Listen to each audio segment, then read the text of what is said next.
السلام علیکم ورحمۃ اللہ وبرکاتہ۔ رب اشرح لی صدری ویسر لی امری واحلل عقدۃ من لسانی یفقہوا قولی۔ رب زدنی علما، اللہم فقہنا فی الدین، اللہم توفیقی الا باللہ، اللہم انی اسألک علما نافعا رزقا طیبا وعملا متقبلا۔ رب ہب لی حکما والحقنی بالصالحین واجعل لی لسان صدق فی الآخرین واجعلنی من ورثۃ جنۃ النعیم۔ بارک اللہ فی۔ بہترین دعائیں ہیں صبح صبح مانگنے والی، علم کے حصول کے لیے، جنت کے حصول کے لیے اور اللہ کی فرمان برداری کے لیے، تو ہمیں یہ دعائیں مانگنی چاہیے۔ بارک اللہ فی۔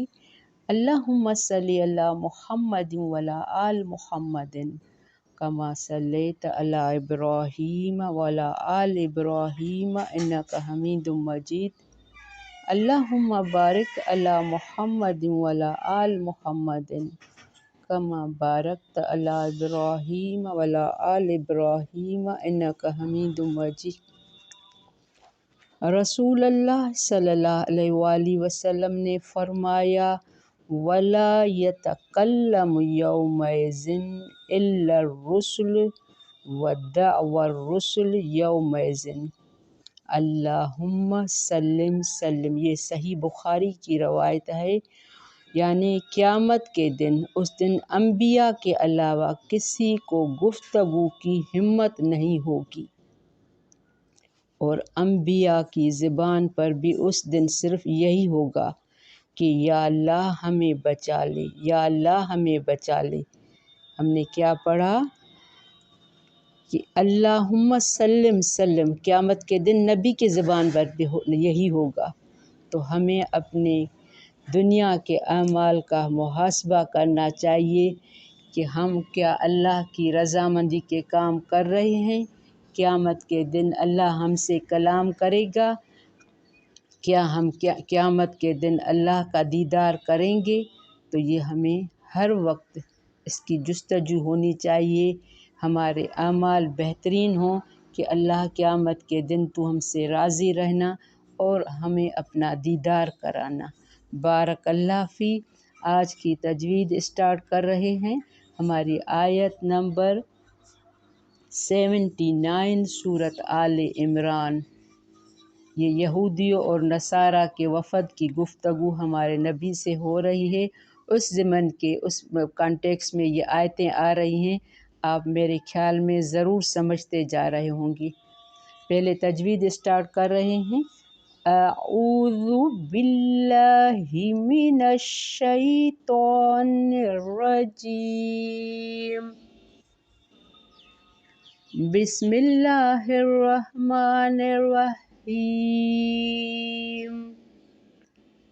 ما کان لبشر ان یؤتیہ اللہ الکتاب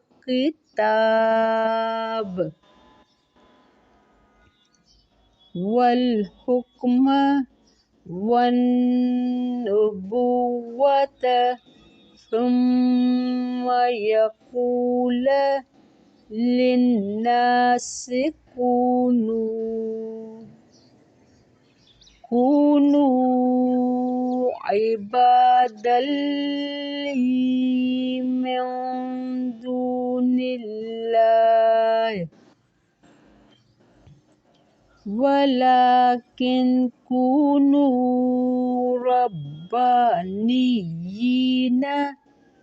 بما كنتم تعلمون الكتاب وبما كنتم تدرسون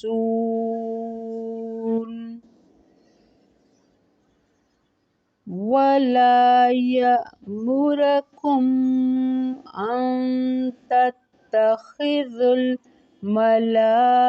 والملائكة والنبيين أربابا أيأمركم بالكفر بعد إذ أنتم مسلمون وإذ أخذ الله ميثاق النبيين لما آتيتكم من الكتاب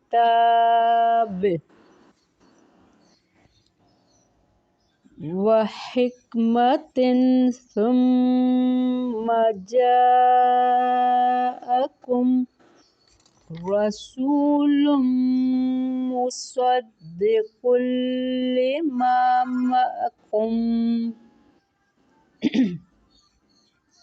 معكم لتؤمنن به ولتنصرنه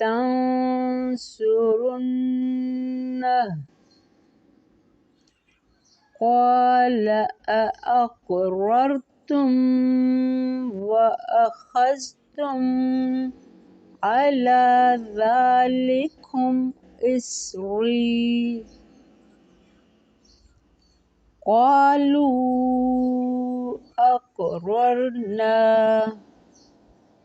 قال فاشهدوا وأنا معكم من الشاهدين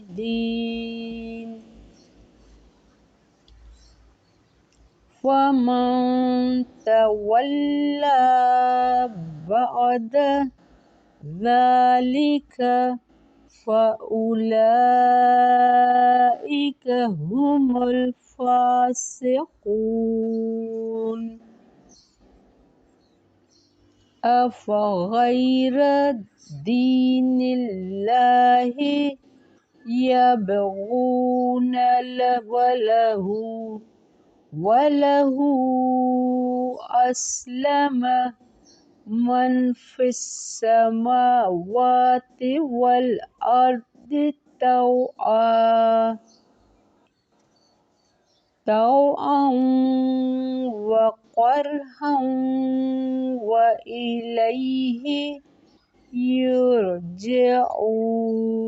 يرجعون۔ بارک اللہ فی۔ ہم یہاں پر اسٹاپ کر رہے ہیں آیت نمبر 83 پر۔ ہم نے اسٹارٹ کیا تھا آیت نمبر ہم نے 79 سے اسٹارٹ کیا۔ ما کان لبشر، نہیں ہے کسی بشر کے لیے،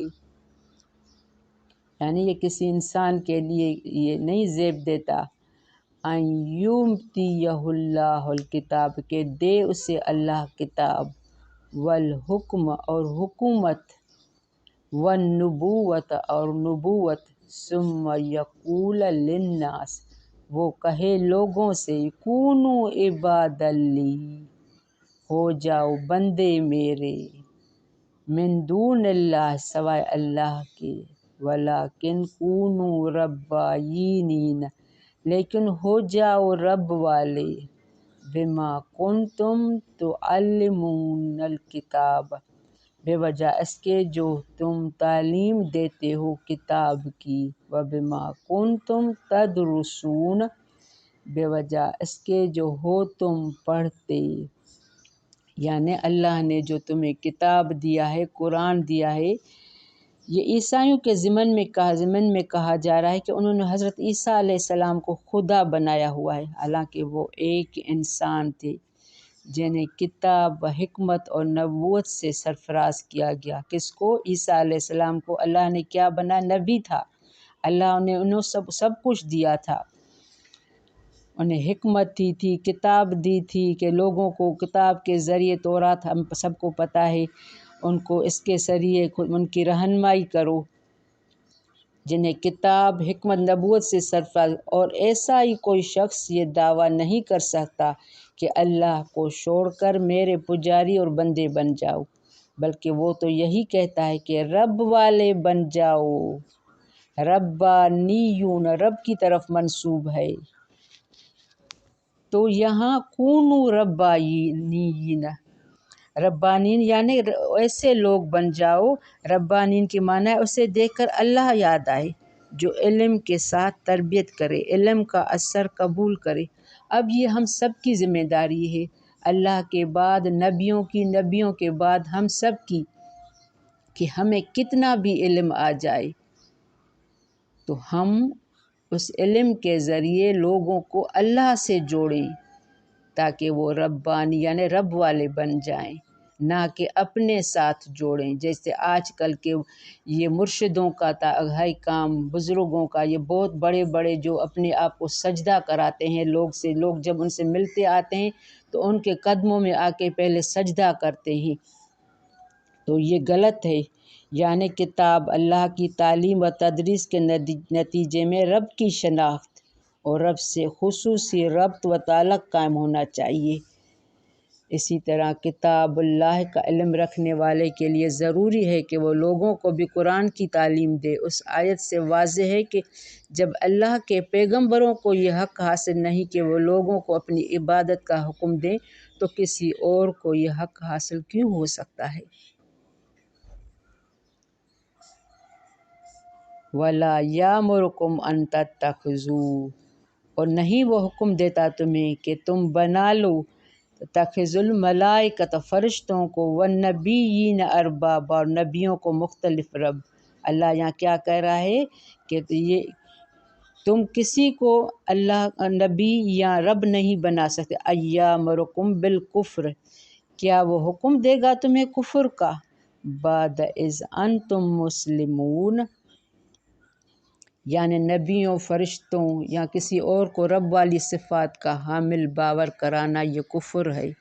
تمہارے مسلمان ہو جانے کا نام، مسلمان ہو جانے کے بعد ایک نبی یہ کام بھلا کس طرح کر سکتا ہے؟ کیونکہ نبی کا کام تو ایمان کی دعوت دیتا ہے، وہ اللہ وحدہ لا شریک لہ کی عبادت کا نام ہے۔ بعض مفسرین کے اس کی شان نزول میں یہ بات بیان کی ہے کہ بعض مسلمانوں نے نبی صلی اللہ علیہ وآلہ وسلم سے اس بات کی اجازت مانگی کہ وہ آپ کو سجدہ کریں، جس پر یہ آیت نازل ہوئی۔ بعض نے اس کی شان نزول میں یہ کہا ہے کہ یہودیوں اور عیسائیوں نے جمع ہو کر نبی صلی اللہ علیہ وآلہ وسلم سے کہا کہ کیا آپ یہ چاہتے ہیں کہ ہم آپ کی اس طرح عبادت پرستش کریں جس طرح عیسائی حضرت عیسیٰ علیہ السلام کی کرتے ہیں؟ آپ صلی اللہ علیہ وآلہ وسلم نے فرمایا، اللہ کی پناہ اس بات سے کہ ہم اللہ کو چھوڑ کر کسی اور کی عبادت کریں یا کسی کو اس کا حکم دیں۔ اللہ نے مجھے نہ اس لیے بھیجا ہے اور نہ اس کا حکم ہی دیا ہے۔ یہ کتنی بڑی بات ہے۔ آج کل کے بہت سارے بڑے بڑے عالم بزرگ اپنی عبادت کرواتے ہیں، یہ کفر ہے جب نبی کو یہ نہیں حاصل ہے۔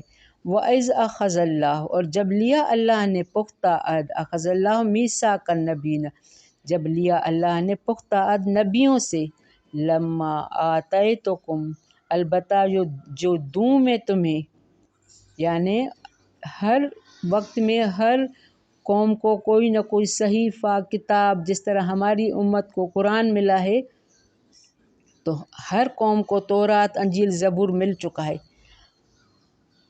البتہ جو دوں میں تمہیں کتاب میں سے و حکمت میں سے، و حکمت، ثم جاءکم، پھر آ جائے تمہارے پاس ایک رسول، مصدقا لما معکم، تصدیق کرنے والا اس کی جو تمہارے پاس ہے، لتؤمنن بہ ولتنصرنہ، اس کی جو تمہارے پاس، البتہ تم ضرور ایمان لاؤ گے۔ یہ کس کی طرف اشارہ ہے؟ ہمارے نبی صلی اللہ علیہ وآلہ وسلم پر۔ اب تمہارے پاس کتاب ہے، اب جو میں نبی آئے تو اس کی ایمان لانا اور اس کی مدد کرنا۔ وَلَتَنْصُرُنَّهُ، مدد، اب کس کو مدد، کیا؟ یعنی اس کا پیغام لوگوں تک پہنچانا، ان کی سنت کو عام کرنا، اس کے لیے راستے ہموار کرنا، ان کے لیے تنگی پریشانی کا سبب نہ بننا۔ قَالَ أَقْرَرْتُمْ، فرمایا کیا اقرار کیا تم نے؟ اللہ اب یہ اقرار کروا رہا ہے کس سے؟ نبیوں سے۔ فرمایا اقرر تم، کیا اقرار کیا تم نے، وَأَخَذْتُمْ اور لیا تم نے، عَلَىٰ ذَلِكُمْ اِصْرِي اس پر جو عہد میرا، یعنی میں نے تم سے جو عہد لیا ہے تم اس پر قائم رہو گے۔ قَالُوا أَقْرَرْنَا انہوں نے کہا اقرار کیا ہم نے۔ قَالَ فَاشْهَدُوا فرمایا بس گواہ رہو، وَأَنَا مَعَكُم مِّنَ الشَّاهِدِينَ اور میں ہوں ساتھ تمہارے گواہوں میں سے۔ کتنی بڑی آیت ہے، ہر نبی سے یہ وعدہ لیا گیا کہ اس کی زندگی اور دور نبوت میں اگر دوسرا نبی آئے گا تو اس پر ایمان لانا، اس کی مدد کرنا ضروری ہے۔ جب نبی کی موجودگی میں آنے والے نئے نبی پر خود اس نبی کو ایمان لانا ضروری ہے تو ان کی امتوں کے لیے تو اس نئے نبی پر ایمان لانا اور ضروری ہے۔ حضرت محمد صلی اللہ علیہ وسلم کی بابت تمام نبیوں سے عہد لیا گیا کہ تمہاری زندگی میں ایک نبی آئے گا، اگر ان کے دور میں وہ آ جائے تو اپنی نبوت ختم کر کے ان پر ایمان لانا۔ کیا اگر تمہاری نبوت کے دور میں نبی حضرت محمد مصطفیٰ صلی اللہ علیہ وآلہ وسلم آئیں تو اپنی نبوت ختم کر کے اس پر ایمان لانا۔ لیکن واقعہ یہ ہے کہ پہلے معنی میں دوسرا مفہوم از خود آ جاتا ہے۔ قرآن کے اعتبار سے پہلا مفہوم سے حدیث میں آتا ہے کہ ایک مرتبہ حضرت عمر رضی اللہ تورات کے اوراق پڑھ رہے تھے تو نبی صلی اللہ علیہ وآلہ وسلم یہ دیکھ کر غضبناک ہوئے اور فرمایا کہ قسم ہے اس ذات کی جس کے ہاتھ میں محمد صلی اللہ علیہ وآلہ وسلم کی جان ہے، اگر موسیٰ علیہ السلام بھی زندہ ہو کر آ جائے اور تم مجھے چھوڑ کر ان کے پیچھے لگ جاؤ تو یقیناً گمراہ ہو جاؤ گے۔ یہ مسند احمد کی تفسیر ہے۔ کیونکہ ہمارے نبی کے آنے کے بعد اکملت لکم دینکم، دین ہمارا کمپلیٹ ہے۔ اب ہمیں کسی اور نبی کی کوئی بھی کسی کو بس جو ہمیں ہمارے نبی کی اتباع کرنی ہے، اس سے محبت کرنی ہے، اور بہرحال اب قیامت تک واجب صرف محمد صلی اللہ علیہ وآلہ وسلم رسول ہیں اور نجات انہی کی اطاعت میں ہے۔ فمن تولا اور اس سارے بحث مباحث کے بعد بھی جو کوئی پھر جائے، فمن تولا بعد ذالک فاولئک هم الفاسقون تو جو کوئی منہ موڑ جائے بعد اس کے تو یہی لوگ ہیں فاسق۔ فاسق کون ہوتا ہے؟ جو عہد کو توڑتا ہے۔ اب سب نے اللہ سے، ہم سب نے عہد کر رکھا ہے۔ عہد کیا ہے؟ عہد الست۔